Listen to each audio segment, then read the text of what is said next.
আপনারা জানেন আমাদের দেশের যশস্বী প্রধানমন্ত্রী উনি ডাক দিয়েছেন আমাদের ভারতকে টিবি মুক্ত করার জন্য। তো তারই অঙ্গ হিসাবে আজ আমরা আমাদের এই ডিএমের কনফারেন্স হলে আমরা একটা মিটিংয়ে সেখানে মিলিত হয়েছি। আমরা চাইছি আমাদের এই পশ্চিম ত্রিপুরা জেলার মধ্যে যতগুলি পঞ্চায়েত আছে প্রত্যেকটা পঞ্চায়েত যাতে টিবি মুক্ত হয় তার জন্য আমাদের সেখানে কার্যকরী ভূমিকা নেওয়া।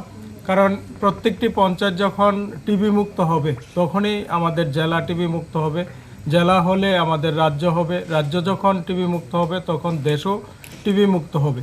তো আমরা চাইছি আমাদের এই পশ্চিম ত্রিপুরা জেলার অন্তর্গত যতগুলি আমাদের পঞ্চায়েত এবং ভিলেজ কাউন্সিল আছে যাতে সবগুলি টিবি মুক্ত হয় তার জন্য কার্যকরী ব্যবস্থা করা। আমাদের যারা দপ্তরের আধিকারিক আছে তারাও সেখানে উপস্থিত আছে, আমাদের ডিএম সাহেব উপস্থিত আছে, আমাদের এসডিএমরা উপস্থিত আছে, বিডিওরা উপস্থিত আছে। তো আজকের মিটিং থেকে একটা রূপরেখা তৈরি হবে, সেখানে পঞ্চায়েত ভিত্তিক আরও অ্যাওয়ারনেস সেখানে বাড়ানোর জন্য, যারা টিবি রোগে আক্রান্ত আছে তাদেরকে সাহায্য সহযোগিতা সেখানে করার জন্য, তাদেরকে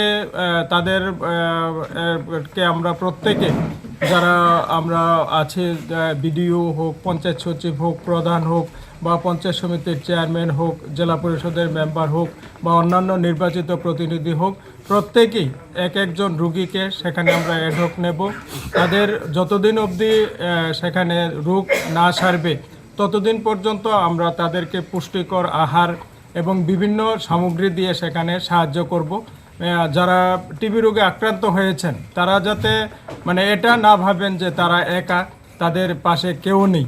তো আমরা চাইছি আমাদের এই পশ্চিম ত্রিপুরা জেলাকে টিবি মুক্ত করার জন্য এবং যশস্বী প্রধানমন্ত্রী যে ডাক দিয়েছেন টিবি মুক্ত ভারত, তাকে এগিয়ে যাওয়ার জন্য। তো আমি আশা রাখছি আমাদের ডিপার্টমেন্টের যারা আছে, আমাদের বিডিও যারা আছে, আমাদের এসডিএম যারা আছে, আমাদের ডিএম সাহেব এখানে আছে, সবাই মিলে আমরা আমাদের এই পশ্চিম ত্রিপুরা জেলাকে টিবি মুক্ত করব এবং শ্রেষ্ঠ ভারত গঠনে, শ্রেষ্ঠ ত্রিপুরা রাজ্য গঠনে আমরা কার্যকরী ভূমিকা পালন করব।